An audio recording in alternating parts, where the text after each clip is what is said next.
இப்போ நான் பார்க்க போகிறது 12th maths 7th chapter example some 7.12 பார்க்க போகிறோம். கொஷின் பாருங்கள்.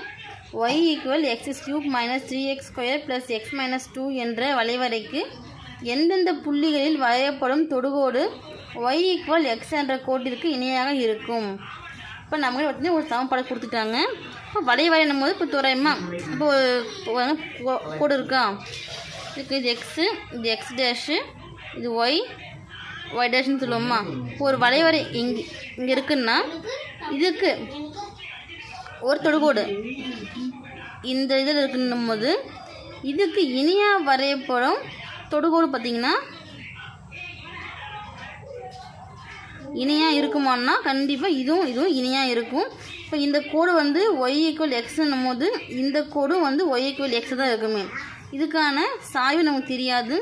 சாய்வு கண்டுபிடிக்கும் போது இந்த கோட்டுக்கு இணையாக இருக்குமா இல்லையான்ற நம்ம கண்டுபிடிச்சிடலாமா அந்த தொடுகோடு. இப்போ ஃபஸ்ட்டு கொஷனில் கொடுத்து நம்ம எடுத்து எழுதிக்கலாம். y = x³ - 3x² + x - 2. இப்போது சாய்வுன்னா m எடுப்போமா. அப்போ m = இப்போது இங்கே வந்து டியை பொறுத்து வகையிடும் போது என்ன ஆகுங்க, டியை பொறுத்து வகையிடும் போது dy/dt வருமா. நம்ம என்னங்க டியை பொறுத்து வகையில் நீங்கள் எடுத்து எழுதிக்கலாம் இல்லை தேவையில்லைனா ஆப்ஷனல். சரிங்களா. ஈக்குவல் இப்போ டியை பொறுத்து வகையிடும் போது இங்கே ஃபஸ்ட்டு நம்ம முதல்ல இந்த அடுக்கை பொறுத்து வகையிடுவோம். அப்புறம் இங்கே இருக்கிற எக்ஸா ஒய் சம்திங் ஏதோ ஒரு லெட்டரு இதை வந்து வகையிடுவோமா. அடுக்கை பொறுத்து வகையிடும் போது 3x பவரில் 3 - 1 போது 2 வருமா. ஏன்னா இப்போ எக்ஸு n(x) பவர் n - 1. சரிங்களா. இந்த ஃபார்ம் அப்படி நம்ம யூஸ் பண்ணி எழுதியிருக்கோம். இன்ட்டு இப்போ எக்ஸுன்னும் போது 1 வருமா. எக்ஸை வகைப்படுத்தும் போது 1 மைனஸ் இந்த 3 அப்படியே வந்துடும். இந்த x² இது வகையிடும் போது 2 × எக்ஸு அடுக்கு 2 இருக்குது. அப்போ 2 - 1 1. அடுத்து எக்ஸை பொறுத்து வகையிடும் போது 1 கிடைக்குமா. ப்ளஸ் எக்ஸை பொறுத்து வகையிட்டாங்கன்னா நமக்கு 1 கிடைக்கும். மைனஸ் மாறிலி வகையிடும் போது நமக்கு 0 ஆயிரும்.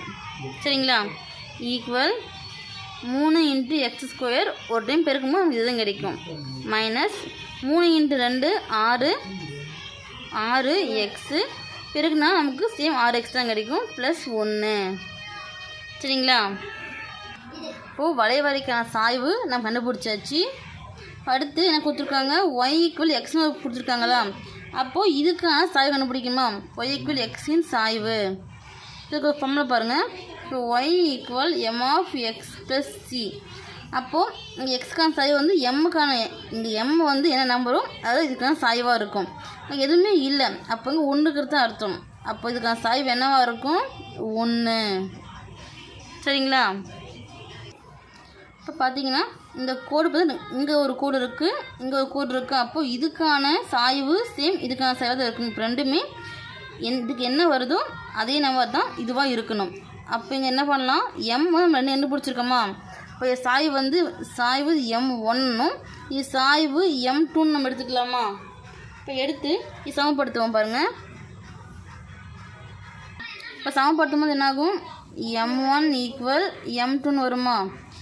இப்போ இங்கே m1 என்னது பிடிச்சிருக்கோம் 3x² - 6x + 1 ஈக்குவல் m2 கண்டுபிடிச்சிருக்கோம் 1. சரிங்களா. இப்போது இந்த பக்கம் +1 ஆகிறது ஈக்குவல் இந்த பக்கம் -1 மாறுமா. அப்போ 3x² - 6x = 1 - 1. இப்போ லெஸ் பண்ணும்போது 0 ஆயிருமா. அப்போ இதில் என்ன காமனாக வெளியே எடுக்கலாம், இங்கே 3 இருக்குது, இங்கே 6 இருக்குது. காமனாக வந்து 3x வெளியே எடுத்துடலாமா. அப்போ 3x வெளியே எடுத்துட்டா உள்ள என்னவாக இருக்கும், x மட்டும் இருக்கும். 3x × x x² மைனஸ் என்ன இருக்கும் 2 மட்டும் இருக்குமா. 2 × 3x 2 × 3 6 x அப்படியே வந்துடும். ஈக்குவல் 1 - 1 0 ஆயிருமா. இப்போ வந்து தனித்தனியாக பிரித்து எழுதும் போது என்ன வரும் 3x = 0, x - 2 = 0 வருமா. இப்போ இந்த நமக்கு x மதிப்பு மட்டும் தான் வேணும். இந்த பக்கம் பெருக்கலுக்கு அந்த 3 இந்த பக்கம் கொஞ்சம் வகுத்தில் வருமா. அப்போ x = 0/3 வரும். 0வோட எது பெருக்கனாலும் வகுத்தால் நமக்கு 0 தான் வரும். அப்போ x மதிப்பு என்னவாக இருக்கும் 0வாக இருக்குமா. அதே இப்போ இந்த பக்கம் இப்போ உங்கள் x -2 இருக்குது. இங்கே -2 இருக்கிறது ஈக்குவலுக்கு இந்த பக்கம் வரும் ப்ளஸ் 2 மாறுமா? அப்போ எக்ஸ் ஈக்குவல் ப்ளஸ் 2. இப்போ இந்த 2 மதிப்பு நமக்கு எக்ஸ் ஈக்குவல் 0. இப்போ நம்ம கண்டுபிடிச்ச 2 எக்ஸோட மதிப்பு பார்த்தீங்கன்னா கொஷினில் y equal x cube minus 3x² plus x minus 2 கொடுத்துருக்காங்க பார்த்தீங்களா சமன்பாடு. அதில் பதிரும் போது நமக்கு ஒய்னோட மதிப்பு கிடைச்சிருமா? ஃபஸ்ட்டு எக்ஸ் ஈக்குவல் 0 அப்ளை பண்ணலாம். அப்போது எக்ஸ் ஈக்குவல் 0ன்னும் போது ஒய் ஈக்குவல் என்ன கொடுத்துருக்காங்க நமக்கு? X cube minus 3x² plus x minus 2. இப்போ 0 அப்ளை பண்ணலாம். அப்படின்னா ஒரு 0³ மைனஸ் 3 இன்ட்டு 0² ப்ளஸ் 0 மைனஸ் 2 வருமா? இப்போ 0 எதை பெருக்கணும்? நமக்கு 0 தான். இப்போ இந்த டேர்ம் ஃபுல்லாக நமக்கு 0 வரும், மைனஸ் 2 மட்டும் கிடைக்கும். இப்போ ஒய் ஈக்குவல் மைனஸ் 2. அப்போ இங்கே வந்து பார்த்தீங்கன்னா எக்ஸ் கம்மா ஒய் வந்து 0, மைனஸ் 2. சரிங்களா? அதே போல் பாருங்கள். இப்போ எக்ஸ் ஈக்குவல் 2 அப்ளை பண்ணலாமா? இப்போ எக்ஸ் ஈக்குவல் 2 எனில் 2 பிரதிடும் போது என்னாகும்? y equal x cube minus 3x² plus x minus 2. இப்போ இங்கே 2 கொடுக்கலாம். இப்போ என்ன 2³ மைனஸ் 3 இன்ட்டு 2² ப்ளஸ் 2 மைனஸ் 2. அப்போது இப்போ 2³ 2³ 2 இன்ட்டு 2 இன்ட்டு 2 வருமா? 2 4 4 8 மைனஸ் 3 இன்ட்டு 2² பண்ணால் 2 இன்ட்டு 2 4 ப்ளஸ் 2 மைனஸ் 2 கேன்சல் ஆயிருமா? Equal 8 minus 3 into 4 12. இப்போது ப்ளஸ் 8 மைனஸ் 12 கழிச்சா என்ன வரும்? மைனஸ் 4. இப்போ உங்கள் எக்ஸ் கம்மா ஒய் பார்த்தீங்கன்னா 2, மைனஸ் 4 இது எடுத்து எழுதிக்கலாமா? 0, மைனஸ் 2 மற்றும் 2, மைனஸ் 4 என்ற புள்ளிகள் வழியே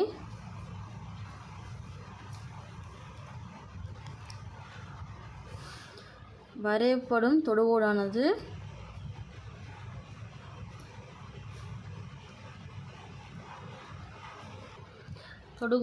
y ஈக்குவல் எக்ஸ் என்ற கோட்டிற்கு இணையாக இருக்கும். சரிங்களா? ஃபைனலாக எடுத்து எழுதிக்கோங்க.